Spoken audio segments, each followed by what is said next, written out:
Welcome back, colleagues, to your dashboard. So this is a typical dashboard that would be seen for a clinic and for other provider accounts also. But however, the things that you'll see in here will be typical of a government clinic.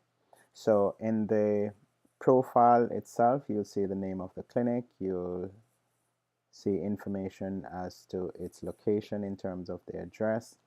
And very importantly, that provider PIN is something that will be used by patients sometimes to specifically get in touch with the clinic if they're far off. Okay. Um, Apart from the profile area, there are saved prescriptions. So if there are providers who have saved prescriptions for patients, then those would be available for viewing here. The public profile of the clinic in terms of what the public sees when they search for it in the Xpress Health app, that can be updated here. So whatever information that needs to be shared about the clinic, we could input that information here by just clicking edit and just adding that information here. Same thing goes for this area where we click edit and change the information that's here. So that's for your public profile. For the employees, and when we say employees, we're speaking of all the providers who provide services to the patients who might need to use the interface. So that will include your doctors, your nurse practitioners, the public health nurses, um, everyone who is a part of the team, because everyone is to be here so that they can interact with each other and provide supporting services to each other. So for example, for the sake of privacy, what we usually recommend and what we usually do is to create email addresses for the various positions so that these email addresses are monitored and owned by the facility and can be assigned to anyone who needs to use it. So for example, here is the email address for the nurse practitioner, for the public health nurse, for the medical officer, and for the records clerk. Okay. And if we need to add anyone else, we could simply just add that person. So for example, if we wanted to add a medical officer 2, we could do that, add an email for that medical officer and determine what access they have to the interface. If they have administrative access, the ability to go into the setup area, the ability to respond to chats, write prescriptions, etc., the ability to accept appointments. So those are the things that we can do here, and then we would submit that form. And this area that you see is actually telling you whether or not this particular medical officer would be accepting any of these specific appointments. And we'll explain more about how that works later. All right, but let's just jump out of this. The area that says activities, we'll look at when you're actually answering chats from patients. This is where you would see those chats. So if you're so engaged, then those chats would be displayed here and you could chat with your patients from here.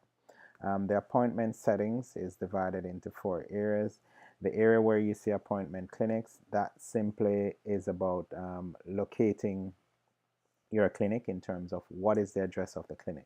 In some instances, we may have a geographically dispersed clinic where we have various clinics that make up the regional clinic. And if that is the case, then we would have the address for each location in here and identified by a particular name. Okay. Now, the appointment types.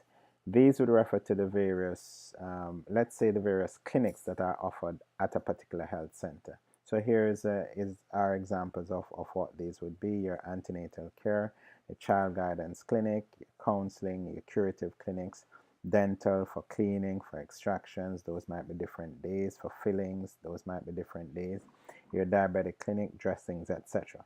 So whatever services are offered at the location, this is where we would create those services to make sure that they're listed and both patients and providers can access them.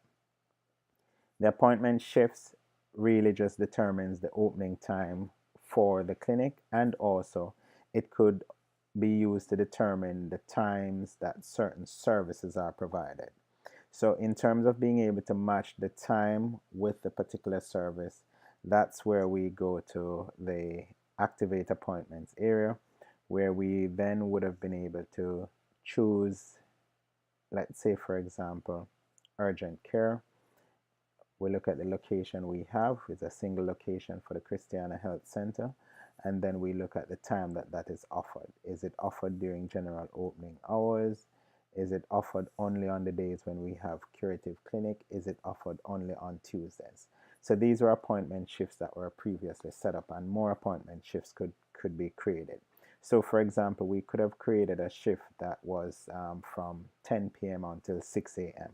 And we could have assigned that shift to urgent care, then activate it, and it would have made urgent care available during the nights from 10 p.m. until 6 a.m. The settings are not as important for us now. Your appointments would be the most important area, and again, this area is divided into 4. There's a waiting list, so that if we set up appointments but patients were not able to get a particular appointment, they are placed on a waiting list. Outside of that waiting list, you have your approved list of appointments, where you can go to see what appointments you have for specific days. So you could choose a particular date, search on that date to see if you have appointments for that day. And if you did have appointments, then those appointments would have been listed here.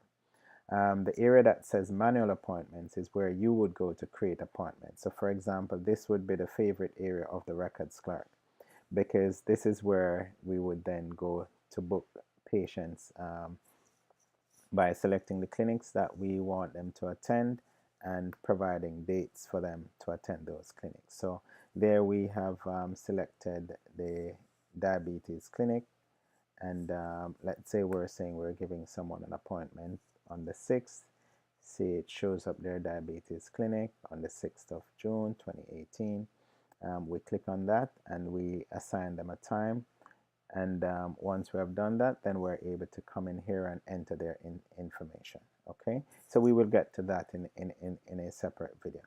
The area that is marked colleagues is where you would access all your colleagues' information. So if you have colleagues with whom you're connected, then when you click on list colleagues, then you would see those colleagues being listed here. And when we say colleagues, we mean any relationships there in terms of other hospitals, other clinics, pharmacists, doctors, nurses, nurse practitioners, public health nurses, anyone that you have connected your facility to would be listed as a colleague there.